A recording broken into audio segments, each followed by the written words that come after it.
ইফতারের আগ মুহূর্তে দোয়ায় লেগে থাকা এটা একটা গুরুত্বপূর্ণ সুন্নাত আমল, এবং এই সময়ের দোয়া আল্লাহ তাআলা কবুল করে।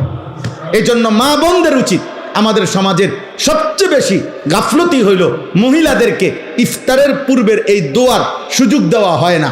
হয় মহিলা নিজে সুযোগটা নেয় না, অথবা পুরুষরা তাকে দিতে চায় না। মানে ইফতারের আজান দিয়া ফেলছে, মহিলা তখনও হয় পেঁয়াজু, নয় আলুর চপ, নয় বেগুনি, নয় একটা না একটা কিছু ভাজতেই থাকে। আহারে মা বোন, তো তোমার কি আখেরাত নাই? তোমার জীবন বুঝি এই পুরা রমজানটাও বুঝি এই আলুর চপে আর বেগুনিতেই চলে গেল?